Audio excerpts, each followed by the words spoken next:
राधे राधे मित्रों, आज हम लेकर आए हैं यहाँ पर श्री सत्यनारायण भगवान की कथा। सबसे पहले बोलिए श्री सत्यनारायण भगवान की जय। सत्यनारायण व्रत कथा का पहला अध्याय। एक समय की बात है, नैशरण्य तीर्थ में शौनिक आदि 88,000 ऋषियों ने श्री सूत जी से पूछा है, प्रभु इस कलयुग में वेद विद्या रहित मनुष्यों को प्रभु भक्ति किस प्रकार मिल सकती है तथा उनका उद्धार कैसे होगा? हे मुनि श्रेष्ठ, कोई ऐसा तप बताइए जिससे थोड़े समय में ही पुण्य मिले और मनवांछित फल भी मिल जाए। इस प्रकार की कथा सुनने की हम इच्छा रखते हैं। सर्व शास्त्रों के ज्ञाता सूत जी बोले, हे वैष्णवों में पूज्य, आप सभी ने प्राणियों के हित की बात पूछी है, इसलिए मैं एक ऐसे श्रेष्ठ व्रत को आप लोगों को बताऊंगा जिसे नारद जी ने लक्ष्मी नारायण जी से पूछा था और लक्ष्मीपति ने मनुश्रेष्ठ नारद जी से कहा था। आप सब इसे ध्यान से सुनिए। एक समय की बात है, योगीराज नारद जी दूसरों के हित की इच्छा लिए अनेकों लोकों में घूमते हुए मृत्यु लोक में आ पहुंचे। यहां उन्होंने अनेक योनियों में जन्मे प्राय सभी मनुष्यों को अपने कर्मों द्वारा अनेकों दुखों से पीड़ित देखा। उनका दुख देख नारद जी सोचने लगे कि कैसा यत्न किया जाए जिसके करने से निश्चित रूप से मानव के दुखों का अंत हो जाए। इसी विचार पर मनन करते हुए वो विष्णुलोक में गए। वहां वह देवों के ईश नारायण की स्तुति करने लगे, जिनके हाथों में शंख, चक्र, गदा और पद्म थे, गले में वरमाला पहने हुए थे। स्तुति करते हुए नारद जी बोले, हे भगवान, आप अत्यंत शक्ति से संपन्न हैं। मन तथा वाणी भी आपको नहीं पा सकती है। आपका आदि, मध्य तथा अंत नहीं है। निर्गुण स्वरूप सृष्टि के कारण भक्तों के दुख को दूर करने वाले हैं। आपको मेरा नमस्कार है। नारद जी की स्तुति सुन विष्णु भगवान बोले, हे मुनिश्रेष्ठ, आपके मन में क्या बात है? आप किस काम के लिए पधारे हैं? उसे संकोच कहो। इस पर नारद मुनि बोले कि मृत्युलोक में अनेक योनियों में जन्मे मनुष्य अपने कर्मों के द्वारा अनेकों दुख से दुखी हो रहे हैं। हे नाथ, आप मुझ पर दया रखते हैं तो बताइए कि वो मनुष्य थोड़े प्रयास से ही अपने दुखों से कैसे छुटकारा पा सकते हैं? श्रीहरि बोले, हे नारद, मनुष्यों की भलाई के लिए तुमने बहुत अच्छी बात पूछी है। जिसके करने से मनुष्य मोह से छूट जाता है, वो बात मैं कहता हूं, उसे सुनो। स्वर्ग लोक व मृत्युलोक दोनों में एक दुर्लभ उत्तम व्रत है जो पुण्य देने वाला है। आज प्रेमवश होकर मैं उसे तुमसे कहता हूं। श्री सत्यनारायण भगवान का ये व्रत अच्छी तरह विधान पूर्वक करके मनुष्य तुरंत ही यहां सुख भोग कर मरने पर मोक्ष पाता है। श्रीहरि के वचन सुन नारद जी बोले कि उस व्रत का फल क्या है और उसका विधान क्या है? ये व्रत किसने किया था? इस व्रत को किस दिन करना चाहिए? सभी कुछ विस्तार से बताएं। नारद की बात सुनकर श्रीहरि बोले, दुख व शोक को दूर करने वाला, ये सभी स्थानों पर विजय दिलाने वाला है। मानव को भक्ति व श्रद्धा के साथ शाम को श्री सत्यनारायण की पूजा धर्मपरायण होकर ब्राह्मणों व बंधुओं के साथ करनी चाहिए। भक्ति भाव से ही नैवेद्य, केले का फल, घी, दूध और गेहूं का आटा सवाया ले। गेहूं के स्थान पर साठी का आटा, शक्कर तथा गुड़ लेकर वह सभी भक्षण योग्य पदार्थों को मिलाकर भगवान का भोग लगाए। ब्राह्मणों सहित बंधु बांधवों को भी भोजन कराएं। उसके बाद स्वयं भोजन करें। भजन कीर्तन के साथ भगवान की भक्ति में लीन हो जाएं। इस तरह से सत्यनारायण भगवान का ये व्रत करने पर मनुष्य की सारी इच्छाएं निश्चित रूप से पूरी होती है। इस कली काल अर्थात कलयुग में मृत्युलोक में मोक्ष का यही एक सरल उपाय बताया गया है। श्री सत्यनारायण व्रत कथा का पहला अध्याय संपूर्ण बोलिए श्री सत्यनारायण भगवान की जय।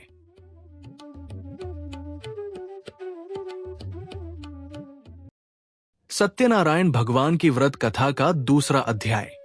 सूत जी बोले, हे ऋषियों, जिसने पहले समय में इस व्रत को किया था उसका इतिहास कहता हूं, ध्यान से सुनो। सुंदर काशीपुरी नगरी में एक अत्यंत निर्धन ब्राह्मण रहता था। भूख प्यास से परेशान वो धरती पर घूमता रहता था। ब्राह्मणों से प्रेम करने वाले भगवान ने एक दिन ब्राह्मण का वेश धारण कर उसके पास जाकर पूछा, हे विप्र, नित्य दुखी होकर तुम पृथ्वी पर क्यों घूमते हो? दीन ब्राह्मण बोला, मैं निर्धन ब्राह्मण हूं, भिक्षा के लिए धरती पर घूमता हूं। हे भगवान, यदि आप इसका कोई उपाय जानते हो तो बताइए। वृद्ध ब्राह्मण कहता है कि सत्यनारायण भगवान मनोवांछित फल देने वाले हैं, इसलिए तुम उनका पूजन करो।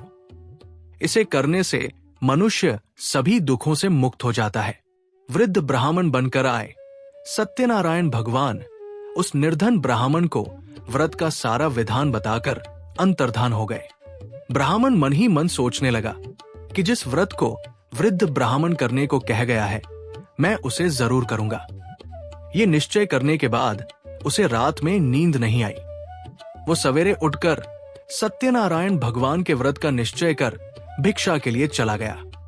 उस दिन निर्धन ब्राह्मण को भिक्षा में बहुत धन मिला, जिससे उसने बंधु बांधवों के साथ मिलकर श्री सत्यनारायण भगवान का व्रत संपन्न किया। भगवान सत्यनारायण का व्रत संपन्न करने के बाद वो निर्धन ब्राह्मण सभी दुखों से छूट गया और अनेक प्रकार की संपत्तियों से युक्त हो गया। उसी समय से ये ब्राह्मण हर माह इस व्रत को करने लगा। इस तरह से सत्यनारायण भगवान के व्रत को जो मनुष्य करेगा, वो सभी प्रकार के पापों से छूटकर मोक्ष को प्राप्त होगा। जो मनुष्य इस व्रत को करेगा, वह भी सभी दुखों से मुक्त हो जाएगा। सूत जी बोले कि इस तरह से नारद जी से नारायण जी का कहा हुआ श्री सत्यनारायण व्रत को मैंने तुमसे कहा। हे विप्रो, मैं अब और क्या कहूं? ऋषि बोले, हे मुनिवर, संसार में उस विप्र से सुनकर और किस किस ने इस व्रत को किया, हम सब इस बात को सुनना चाहते हैं। इसके लिए हमारे मन में श्रद्धा का भाव है। सूत जी बोले, हे मुनियों, जिस जिसने इस व्रत को किया है वे सब सुनो। एक समय वही विप्र धन व ऐश्वर्य के अनुसार अपने बंधु बांधवों के साथ इस व्रत को करने को तैयार हुआ। उसी समय एक लकड़ी बेचने वाला बूढ़ा आदमी आया और लकड़ियां बाहर रखकर अंदर ब्राह्मण के घर में गया। प्यास से दुखी वो लकड़हारा उनको व्रत करते देख विप्र को नमस्कार कर पूछने लगा कि आप ये क्या कर रहे हैं? तो उन्होंने बताया कि व्रत कर रहा हूं तथा इसे करने से क्या फल मिलेगा, कृपया मुझे भी बताएं। ब्राह्मण ने कहा कि सब मनोकामनाओं को पूरा करने वाला ये सत्यनारायण भगवान का व्रत है। इनकी कृपा से ही मेरे घर में धन धान्य आदि की वृद्धि हुई है। विप्र से सत्यनारायण व्रत या के बारे में जानकर लकड़हारा बहुत प्रसन्न हुआ। चरणामृत लेकर वह प्रसाद खाने के बाद वो अपने घर गया। लकड़हारे ने अपने मन में संकल्प किया कि आज लकड़ी बेचने से जो धन मिलेगा उसी से श्री सत्यनारायण भगवान का उत्तम व्रत करूंगा। मन में इस विचार को ले बूढ़ा आदमी सिर पर लकड़ियां रख उस नगर में बेचने गया जहां धनी लोग ज्यादा रहते थे। उस नगर में उसे अपनी लकड़ियों का दाम पहले से 4 गुना अधिक मिलता है। बूढ़ा प्रसन्नता के साथ दाम लेकर केले, शक्कर, घी, दूध, दही और गेहूं का आटा ले और सत्यनारायण भगवान के व्रत की अन्य सामग्रियां लेकर अपने घर गया। वहां उसने अपने बंधु बांधवों को बुलाकर विधि विधान से सत्यनारायण भगवान का पूजन और व्रत किया। इस व्रत के प्रभाव से वो बूढ़ा लकड़हारा धन पुत्र आदि से युक्त होकर संसार के समस्त सुख भोग अंत काल में बैकुंठ धाम चला गया। श्री सत्यनारायण व्रत कथा का दूसरा अध्याय संपूर्ण। बोलिए श्री सत्यनारायण भगवान की जय। सत्यनारायण भगवान की व्रत कथा का तीसरा अध्याय। सूत जी बोले, हे श्रेष्ठ मुनियों, अब आगे की कथा कहता हूं। पहले समय में उल्कामुख नाम का एक बुद्धिमान राजा था। वो सत्यवक्ता और जितेंद्रिय था। प्रतिदिन देव स्थानों पर जाता और निर्धनों को धन देकर उनके कष्ट दूर करता था। उसकी पत्नी कमल के समान मुख वाली तथा सती साध्वी थी। भद्रशिला नदी के तट पर उन दोनों ने श्री सत्यनारायण भगवान का व्रत किया। उसी समय साधु नाम का एक वैश्य आया। उसके पास व्यापार करने के लिए बहुत सा धन भी था। राजा को व्रत करते देखकर वो विनय के साथ पूछने लगा, हे राजन, भक्ति भाव से पूर्ण होकर आप ये क्या कर रहे हैं? मैं सुनने की इच्छा रखता हूं तो आप मुझे बताएं। राजा बोला, हे साधु, अपने बंधु बांधवों के साथ पुत्रादि की प्राप्ति के लिए एक महाशक्तिमान श्री सत्यनारायण भगवान का व्रत व पूजन कर रहा हूं। राजा के वचन सुन साधु आदर से बोला, हे राजन, मुझे इस व्रत का सारा विधान कहिए। आपके कथनानुसार मैं भी इस व्रत को करूंगा। मेरी भी संतान नहीं है और इस व्रत को करने से निश्चित रूप से मुझे संतान की प्राप्ति होगी। राजा से व्रत का सारा विधान सुन व्यापार से निवृत्त हो वो अपने घर गया। साधु वैश्य ने अपनी पत्नी को संतान देने वाले इस व्रत का वर्णन कह सुनाया और कहा कि जब मेरी संतान होगी तब मैं इस व्रत को करूंगा। साधु ने इस तरह के वचन अपनी पत्नी लीलावती से कहे। एक दिन लीलावती पति के साथ आनंदित हो सांसारिक धर्म में प्रवृत्त होकर सत्यनारायण भगवान की कृपा से गर्भवती हो गई। 10वें महीने में उसके गर्भ से एक सुंदर कन्या ने जन्म लिया। दिनों दिन वो ऐसे बढ़ने लगी जैसे कि शुक्ल पक्ष का चंद्रमा बढ़ता है। माता पिता ने अपनी कन्या का नाम कलावती रखा। एक दिन लीलावती ने मीठे शब्दों में अपने पति को याद दिलाया कि आपने सत्यनारायण भगवान के जिस व्रत को करने का संकल्प किया था उसे करने का समय आ गया है। आप इस व्रत को करिए। साधु बोला कि हे प्रिय, इस व्रत को मैं उसके विवाह पर करूंगा। इस प्रकार अपनी पत्नी को आश्वासन देकर वो नगर को चला गया। कलावती पिता के घर में रह वृद्धि को प्राप्त हो गई। साधु ने एक बार नगर में अपनी कन्या को सखियों के साथ देखा तो तुरंत ही दूत को बुलाया और कहा कि मेरी कन्या के योग्य वर देख कर आओ।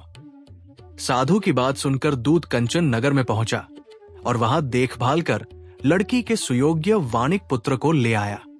सुयोग्य लड़के को देख साधु ने बंधु बांधवों को बुलाकर अपनी पुत्री का विवाह कर दिया। लेकिन दुर्भाग्य की बात ये कि साधु ने अभी भी श्री सत्यनारायण भगवान का व्रत नहीं किया। इस पर श्री भगवान क्रोधित हो गए और श्राप दिया कि साधु को अत्यधिक दुख मिले। अपने कार्य में कुशल साधु बनिया जमाई को लेकर समुद्र के पास स्थित होकर रत्नासारपुर नगर में गया। वहां जाकर दामाद ससुर दोनों मिलकर चंद्रकेतु राजा के नगर में व्यापार करने लगे। एक दिन भगवान सत्यनारायण की माया से एक चोर राजा का धन चुराकर भाग रहा था।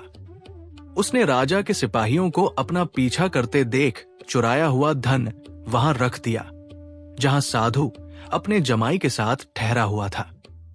राजा के सिपाहियों ने साधु वैश्य के पास राजा का धन पड़ा देखा तो वो ससुर जमाई दोनों को बांधकर प्रसन्नता से राजा के पास ले गए और कहा कि उन दोनों चोरों हम पकड़ लाएं। आप आगे की कार्यवाही की आज्ञा दे। राजा की आज्ञा से उन दोनों को कठिन कारावास में डाल दिया गया और उनका सारा धन भी उनसे छीन लिया गया। श्री सत्यनारायण भगवान से श्राप से साधु की पत्नी भी बहुत दुखी हुई। घर में जो धन रखा था उसे चोर चुरा ले गए। शारीरिक तथा मानसिक पीड़ा व भूख प्यास से अति दुखी हो अन्न की चिंता में कलावती के ब्राह्मण के घर गई। वहां उसने श्री सत्यनारायण भगवान का व्रत होते देखा। फिर कथा भी सुनी। वह प्रसाद ग्रहण कर वो रात को घर वापस आई। माता के कलावती से पूछा कि हे पुत्री, अब तक तुम कहां थी? तेरे मन में क्या है? कलावती ने अपनी माता से कहा, हे माता, मैंने एक ब्राह्मण के घर में श्री सत्यनारायण भगवान का व्रत देखा है। कन्या के वचन सुन लीलावती भगवान के पूजन की तैयारी करने लगी। लीलावती ने परिवार व बंधुओं सहित सत्यनारायण भगवान का पूजन किया और उनसे वर मांगा कि मेरे पति तथा जमाई शीघ्र घर आ जाएं। साथ ही ये भी प्रार्थना की कि हम सबका अपराध क्षमा करें। श्री सत्यनारायण भगवान इस व्रत से संतुष्ट हो गए और राजा चंद्रकेतु को सपने में दर्शन दे कहा कि हे राजन, तुम उन दोनों वैश्यों को छोड़ दो और तुमने उनका जो धन लिया है उसे वापस कर दो। अगर ऐसा नहीं किया तो मैं तुम्हारा धन, राज्य व संतान सभी को नष्ट कर दूंगा। राजा को ये सब कहकर वो अंतर्धान हो गए। प्रात काल सभा में राजा ने अपना सपना सुनाया, फिर बोले कि बणिक पुत्रों को कैद से मुक्त कर सभा में लाओ। दोनों ने आते ही राजा को प्रणाम किया। राजा मीठी वाणी में बोला, हे महानुभावों, भाग्यवश सा कठिन दुख तुम्हें प्राप्त हुआ है, लेकिन अब तुम्हें कोई भय नहीं है। साकय राजा ने उन दोनों को नए वस्त्राभूषण भी पहनाए और जितना धन उनका लिया था उससे दुगुना धन वापस कर दिया। दोनों वैश्य अपने घर को चल दिए। श्री सत्यनारायण व्रत कथा का 3रा अध्याय संपूर्ण। बोलिए श्री सत्यनारायण भगवान की जय।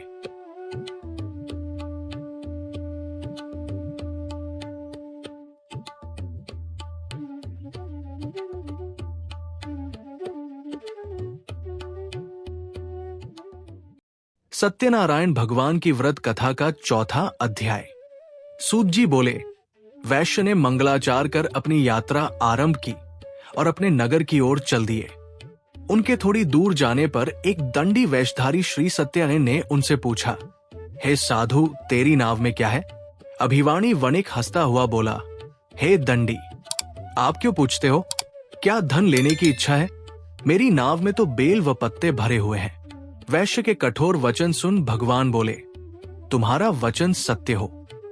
दंडी ऐसे वचन कह वहां से दूर चले गए। कुछ दूर जाकर समुद्र के किनारे बैठ गए।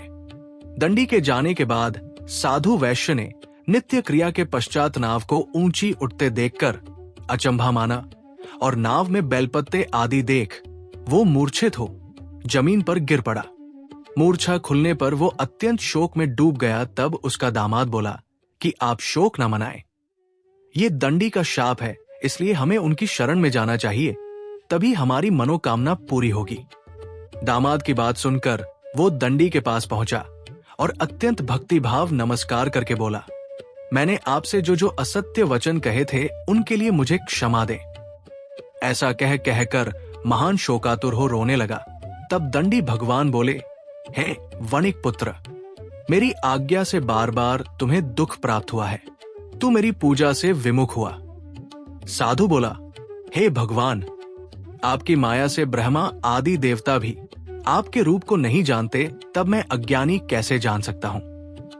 आप प्रसन्न होइए, अब मैं सामर्थ्य के अनुसार आपकी पूजा करूंगा। मेरी रक्षा करो और पहले के समान नौका में धन भर दो। साधु वैश्य के भक्तिपूर्वक वचन सुनकर भगवान प्रसन्न हो गए और उसकी इच्छानुसार वरदान देकर अंतर्धान हो गए। ससुर जमाई जब नाव पर आए तो नाव धन से भरी हुई थी। फिर वहीं अपने अन्य साथियों के साथ सत्यनारायण भगवान का पूजन कर अपने नगर को चल दिए। जब नगर के नजदीक पहुंचे तो दूत को घर पर खबर करने के लिए भेज दिया। दूत साधु की पत्नी को प्रणाम कर कहता है कि मालिक अपने दामाद सहित नगर के निकट आ गए हैं। दूत की बात सुन साधु की पत्नी लीलावती ने बड़े हर्ष के साथ सत्यनारायण भगवान का पूजन कर अपनी पुत्री कलावती से कहा कि मैं अपने पति के दर्शन को जाती हूँ, तू कार्य पूर्ण कर शीघ्र आ जा। माता के से वचन सुन कलावती जल्दी में प्रसाद छोड़ अपने पति के पास चली गई।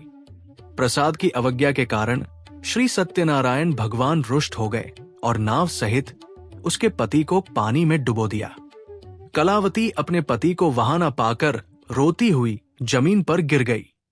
नौका को डूबा हुआ देख वह कन्या को रोता देख साधु दुखी होकर बोला कि हे प्रभु, मुझसे तथा मेरे परिवार से जो भूल हुई है उसे क्षमा करें। साधु के दीन वचन सुनकर श्री सत्यनारायण भगवान प्रसन्न हो गए और आकाशवाणी हुई, हे साधु, तेरी कन्या मेरे प्रसाद को छोड़कर आई है, इसलिए उसका पति अदृश्य हो गया है। यदि वो घर जाकर प्रसाद खाकर लौटती है तो इसे इसका पति अवश्य मिलेगा। ऐसी आकाशवाणी सुन कलावती घर पहुंचकर प्रसाद खाती है और फिर आकर अपने पति के दर्शन करती है। उसके बाद साधु अपने बंधु बांधवों सहित श्री सत्यनारायण भगवान का विधि विधान से पूजन करता है। इस लोक का सुख भोग वो अंत में स्वर्ग जाता है। श्री सत्यनारायण व्रत कथा का 4था अध्याय संपूर्ण। बोलिए श्री सत्यनारायण भगवान की जय। सत्यनारायण भगवान की व्रत कथा का 5वां अध्याय। सूत जी बोले, हे ऋषियों, मैं और भी एक कथा सुनाता हूं, उसे भी ध्यान पूर्वक सुनो। प्रजापालन में लीन तुंगध्वज नाम का एक राजा था। उसने भी भगवान का प्रसाद त्याग कर बहुत ही दुख सहन किया। एक बार वन में जाकर वन्य पशुओं को मारकर वो बड़ के पेड़ के नीचे आया। वहां उसने ग्वालों को भक्तिभाव से अपने बंधुओं सहित सत्यनारायण भगवान का पूजन करते देखा। अभिमानवश राजा ने उन्हें देखकर भी पूजा स्थान में नहीं गया और ना ही उसने भगवान को नमस्कार किया। ग्वालों ने राजा को प्रसाद दिया, लेकिन उसने वह प्रसाद नहीं खाया और प्रसाद को वहीं छोड़ वो अपने नगर को चला गया। जब वो नगर में पहुंचा तो वहां सब कुछ तहस-नहस हुआ पाया तो वो शीघ्र ही समझ गया कि ये सब भगवान ने ही किया है। वो दोबारा ग्वालों के पास पहुंचा और विधि पूर्वक पूजा करके प्रसाद खाया तो श्री सत्यनारायण भगवान की कृपा से सब कुछ पहले जैसा हो गया। दीर्घकाल तक सुख भोगने के बाद मरणोपरांत उसे स्वर्गलोक की प्राप्ति हुई। जो मनुष्य परम दुर्लभ इस व्रत को करेगा तो भगवान सत्यनारायण की अनुकंपा से उसे धन धान्य की प्राप्ति होगी। निर्धन धनी हो जाता है और भयमुक्त हो जीवन जीता है। संतानहीन मनुष्य को संतान सुख मिलता है और सारे मनोरथ पूर्ण होने पर मानव अंतकाल में बैकुंठ धाम को जाता है। सूत जी बोले, जिन्होंने पहले इस व्रत को किया है, अब उनके दूसरे जन्म की कथा कहता हूं। वृद्ध शतानंद ब्राह्मण ने सुदामा का जन्म लेकर मोक्ष की प्राप्ति की। लकड़हारे ने अगले जन्म में निषाद बनकर मोक्ष प्राप्त किया। उल्कामुख नाम का राजा दशरथ होकर बैकुंठ को गए। साधु नाम के वैश्य ने मोरध्वज बनकर अपने पुत्र को आरे से चीरकर मोक्ष पाया। महाराज तुंगध्वज ने स्वयंभू होकर भगवान में भक्तियुक्त हो कर्म कर मोक्ष पाया। श्री सत्यनारायण व्रत कथा का 5वां अध्याय संपूर्ण। बोलिए श्री सत्यनारायण भगवान की जय।